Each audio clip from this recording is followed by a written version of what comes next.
Welcome to the free audiobook version of The Everyday Pain Guide, your go-to guide when pain first strikes.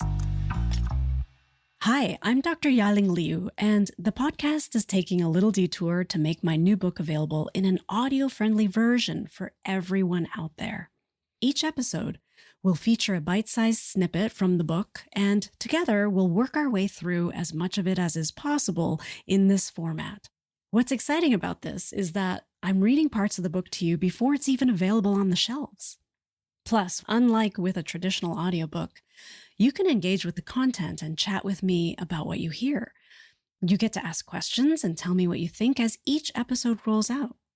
So sit back and relax as I bring you today's installment of the second book in the Everyday Pain Guide series, Fix the Fire Damage.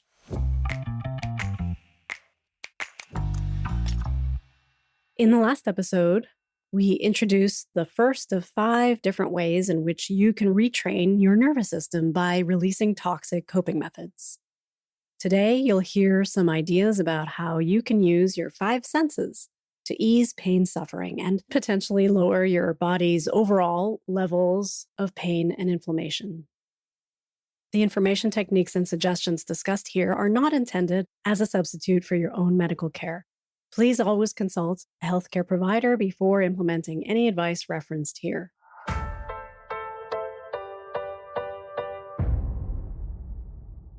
Retrain your nervous system using your 5 senses. Smell, taste, touch, sound, and sight can subtly either work for you or against you during adversity. Sensory memory and associations are often hardwired into our autonomic nervous system, which makes it challenging to simply let go of them. One way to approach any unproductive reflexive reaction to sights, sounds, smells, textures, or tastes is to introduce new and soothing sensory information instead.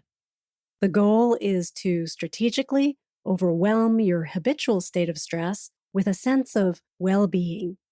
Feelings of safety and ease can be like muscles that need flexing to stay strong. Consider flexing your feelings of safety as often as possible. What follows here are some starting points to help you explore how to increase feelings of well-being using your 5 senses. Keep in mind that all sensory methods will be very personal to your preferences and your unique nervous system.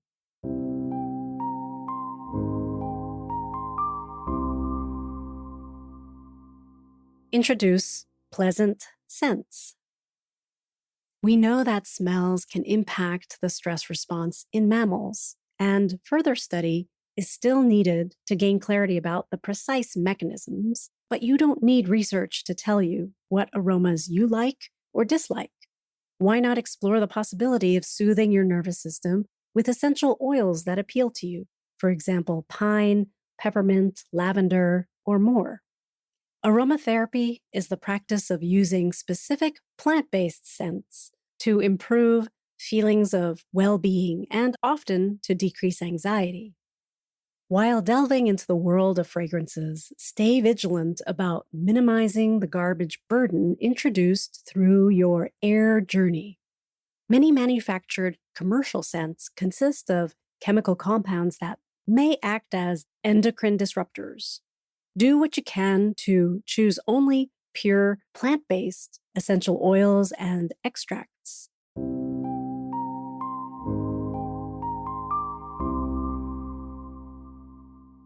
Flavors. Do they matter? The research looks at only the 5 primary flavors: sweet, salty, bitter, sour, and umami. Most findings show that stress can increase the intensity of certain flavors while muting others, but there's no hard evidence that the opposite is true. Whether flavors can influence your stress level is not a research-based idea.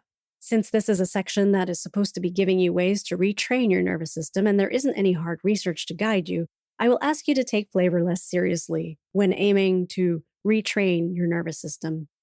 You may find, for example, that the taste of a certain chamomile tea or chicken broth immediately soothes your stress. But it's likely that your brain and nervous system have simply made an association between the gentle scent or the sensation of taking in warm liquid and the pharmacological effect of chamomile or chicken broth. In this way, the soothing influence may be more about the smell than the taste. Of course, many of our complex culinary experiences are shaped by a combination of olfactory components and food textures. The topic of cravings and comfort eating are also much more intricate than can be explained simply by taste buds and flavors.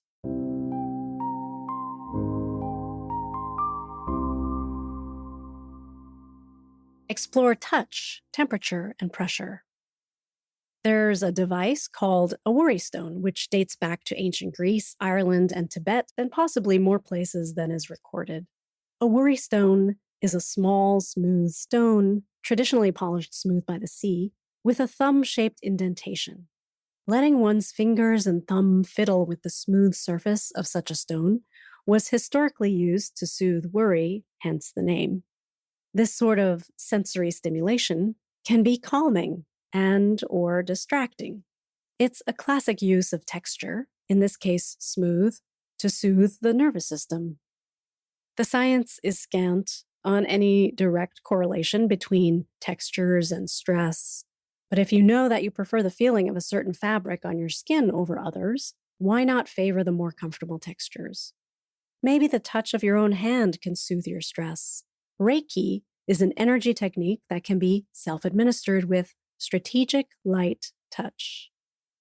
Included in touch is the sensation of temperature. Not only does your hand deliver a surface sensation, but it also can transmit heat. Heat and ice applications exert a physiological effect on inflammation or muscle tension, but often warmth can be soothing simply on a nervous system level. Cold temperatures typically stimulate some aspect of the survival fight or flight nervous system response, but it is being found that with cold acclimation, the body can learn to develop a less intense stress response to cold with time. So your nervous system can be retrained to process temperature sensations. Other ways to use your sense of touch to access a calming effect can also be through the experience of applied pressure, like a welcome hug, for example. Weighted blankets are now very popular and used with sensory processing disorders of all kinds. This increased awareness about the benefits of deep touch is in part due to the work of Temple Grandin, an American academic and animal behaviorist who spearheaded studies in how deep touch and pressure positively impact the nervous systems of individuals with autism. Using pressure in this way might also bring to mind the swaddling technique recommended to calm newborns.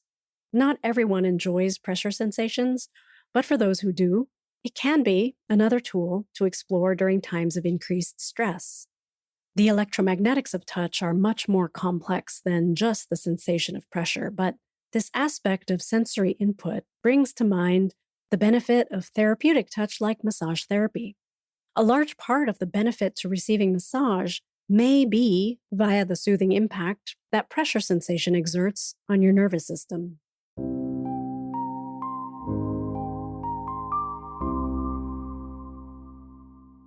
Leverage sound.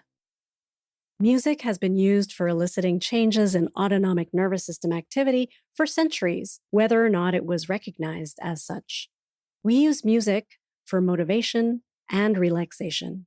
Both making music and listening to it are similarly impactful to the nervous system. If you've ever watched a scary movie and had to turn off the sound during a particularly stressful scene, then you understand the impact sound can have on your stress level. Exposure to sounds of nature, like birdsong, forest life, or ocean waves, are well known to induce relaxation. While the benefits of taking walks in nature starts with the physiological perks of moving your body, the soundscape can play a significant role too.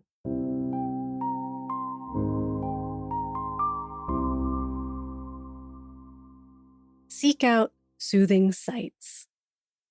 When you choose your computer screensaver or your phone wallpaper, you're probably creating a source of nervous system soothing. Photos of our kids, pets, and nature can trigger our brain's pleasure centers. There are emerging concepts linking different types of visual stimuli with different states of arousal or relaxation.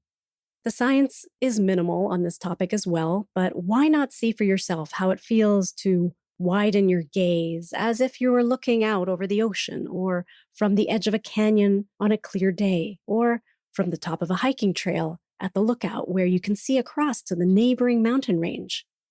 You can try this in your own backyard by looking into the distance, at the sky, or down the street. This broader and wider focus is technically referred to as panoramic vision, and some experts suggest that it can, physiologically, decrease stress. The effect of colors on mood has long been a tool used in clinical settings as well as in advertising and branding. While the research findings vary on this, just be aware that the colors you surround yourself with can impact your state of mind and thereby your stress level. You may want to think about what your personal color preferences evoke in you. A phenomenon that has gained popularity on the internet over the past few years for its soothing quality is autonomous sensory meridian response, ASMR. ASMR is a warm, tingling sensation associated with feelings of calmness triggered by audio, visual, or tactile stimuli. For some people, the sound of someone whispering can trigger this kind of physiological soothing. For others, it might be from watching videos of visually pleasing movements, images, or meticulous, repetitive actions.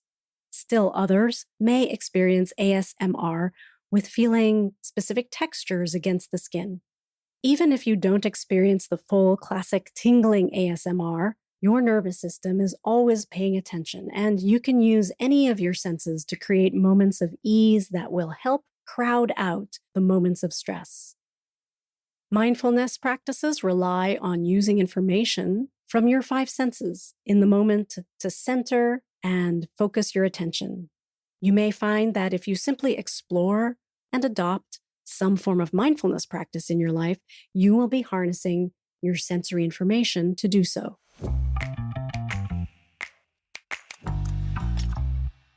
That completes the action steps for retraining your nervous system using your 5 senses as we explore how our emotional stress can contribute to body pain in Section 3 from Volume 2 of the Everyday Pain Guide series, Fix the Fire Damage.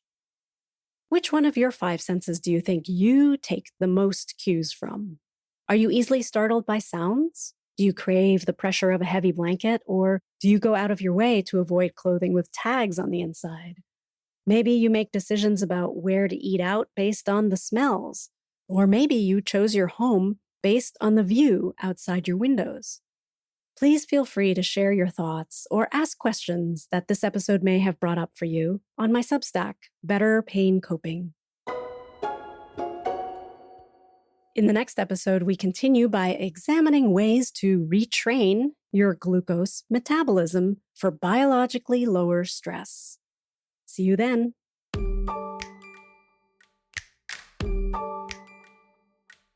This episode was an excerpt from The Everyday Pain Guide, your go-to guide when pain first strikes.